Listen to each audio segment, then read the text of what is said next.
Bonjour à tous, c'est Jean-Luc Haut sur sa chaîne YouTube. Aujourd'hui, nous allons parler de l'Iran qui déploie le système de guerre électronique russe Mormansk BN pour contrer les chasseurs forts type israéliens F-35I. Comme l'a rapporté RAM Reports le 3 août 2024, l'Iran a récemment installé plusieurs systèmes de guerre électronique à longue portée russe dans le Mormansk BN dans des endroits stratégiques du pays. Le système Mormansk BN, l'un des systèmes de brouillage de communication les plus puissants de Russie, peut effectuer une reconnaissance radio, intercepter et supprimer les signaux ennemis sur toute la gamme des ondes courtes avec une portée opérationnelle allant de 5000 à 8000 km.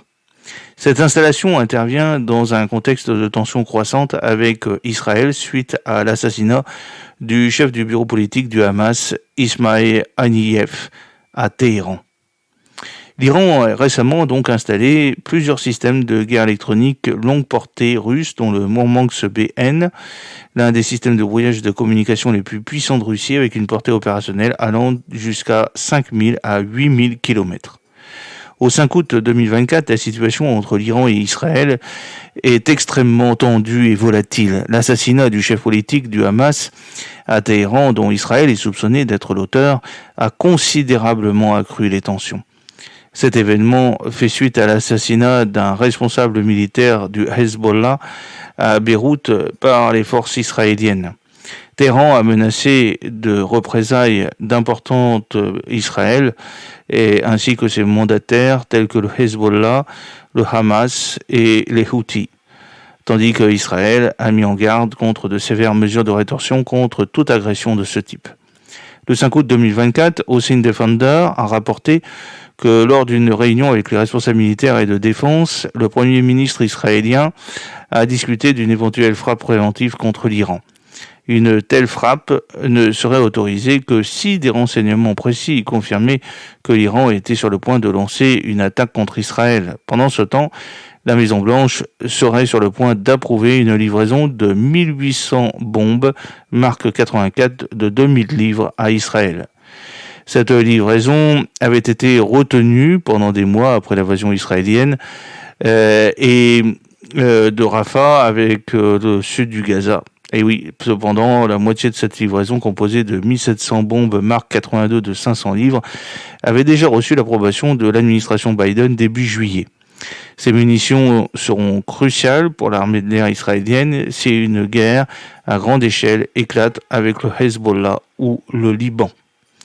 Et puis aussi, bien entendu, l'Iran. Les forces de défense israéliennes FDI restent en alerte maximale, intervenant sur de nombreuses roquettes et puis des drones lancés depuis le Liban par le Hezbollah.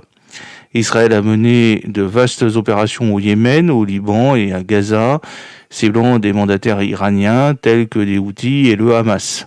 Ces opérations font partie d'une stratégie israélienne plus large, visant à perturber et à démanteler le réseau d'alliés et de mandataires de l'Iran dans la région à la suite d'une attaque surprise contre l'Israël le 7 octobre, lorsque des milliers de militants du Hamas ont franchi la barrière entre Gaza et Israël et attaqué des communautés civiles et des bases militaires israéliennes, entraînant la mort de 1139 Israéliens et ressortissants étrangers, dont 815 civils. Le système de guerre électronique Mormansk BN, qui pourrait être déployé en 72 heures, comprend plusieurs mâts d'antennes montés sur véhicules, utilisant des camions et des remorques Kamaz, chacun s'étendant jusqu'à 32 mètres, couvrant une superficie de 640 000 km². En réponse aux tensions accrues entre Israël et l'Iran, plusieurs pays ont exhorté leurs ressortissants à quitter le Liban, craignant un conflit plus large.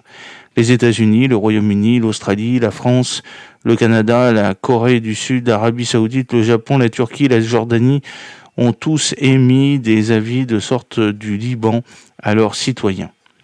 Cette situation a conduit à l'annulation ou à la suspension de nombreux vols dans le seul aéroport commercial de Beyrouth. De nouvelles escalades pourraient conduire à un conflit régional plus vaste, impliquant divers acteurs étatiques et non étatiques liés à l'Iran ou à Israël. La communauté internationale, y compris les États-Unis et les États arabes, exhorte les deux parties à la désescalade, mais jusqu'à présent, ces appels n'ont eu que peu d'effet. La situation s'est aggravée par les crises internes en cours dans les deux pays qui influencent leur posture agressive. Le dernier rapport sur le déploiement par l'Iran du système Mormansk-BN a été publié après que des vols continus d'avions de transport russes entre la Russie et l'Iran ont été observés grâce à des applications de suivi de vol telles que Flight Radar. Ces vols sont soupçonnés de transporter divers systèmes d'armes inconnus vers l'Iran. Le système Mormansk-BN est non seulement le système de guerre électronique EW le plus puissant de l'armée russe, mais aussi l'un des plus avancés au monde. Il peut brouiller et intercepter les signaux radio, GPS, communications et systèmes satellites ennemis, rendant les munitions intelligentes et les systèmes de drones inefficaces. Le Mormansk-BN est un système de guerre électronique développé par la société russe Kret, destiné au brouillage des communications à longue portée. Il a été mis en service en 2014 et est conçu pour perturber les communications militaires par satellite à haute fréquence de l'OTAN et des États-Unis avec une portée de brouillage de 5000 à 8000 km. Le système comprend plusieurs mâts d'antennes montées sur véhicules, utilisant des camions et des remorques Kamaz, chacun s'étendant jusqu'à 32 mètres, couvrant une zone de 640 000 km². Le Mormansk-BN peut intercepter et supprimer des signaux HF sur la gamme de 3 à 30 MHz utilisés par les navires de guerre et les avions. Le temps de déploiement est de 72 heures et il a eu un impact sur les opérations des chasseurs furtifs américains au-dessus de la mer Noire et de la Baltique en interférant avec leur avionique. Le système fonctionne dans le cadre d'une capacité centrée sur le réseau au sein du système de commandement et de contrôle de guerre électronique russe. Au sein de l'armée de l'air israélienne, le système pourrait interférer avec les communications entre les avions et le contrôle au sol, ainsi qu'avec les systèmes de navigation des véhicules aériens habités et sans pilote UAV, y compris le chasseur furtif F-35I Adir.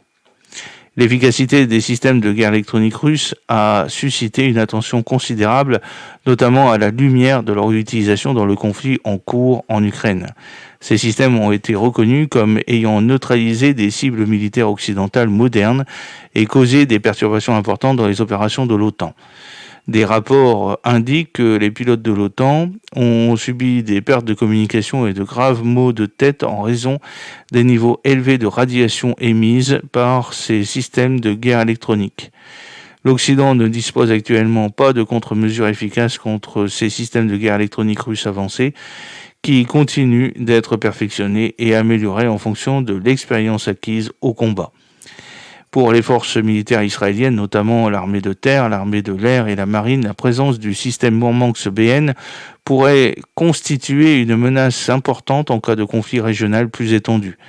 La capacité du système à brouiller les communications HF pourrait avoir de graves conséquences et répercussions sur les capacités opérationnelles de Tsahal en perturbant les communications de commandement et de contrôle, en particulier lors des opérations sur le terrain où le recours aux radios HF est essentiel. Le brouillage pourrait dégrader l'infrastructure de communication de Tsahal dans plusieurs branches, réduisant ainsi potentiellement l'efficacité opérationnelle et la coordination des engagements militaires.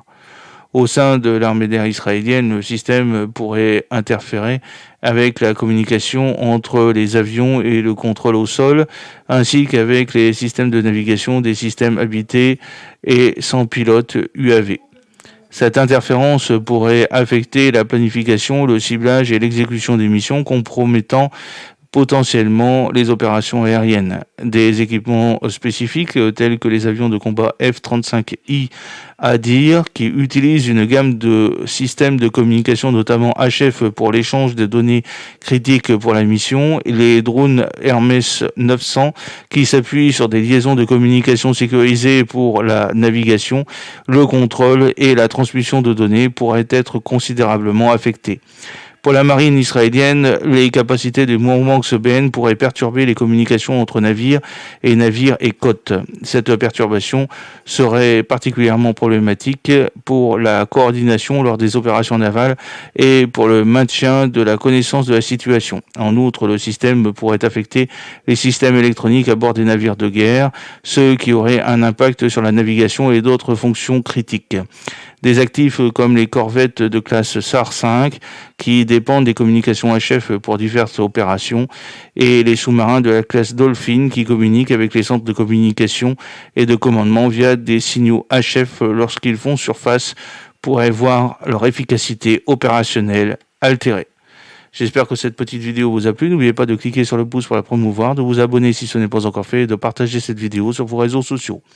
À très bientôt, fidèlement, Jean-Luc O.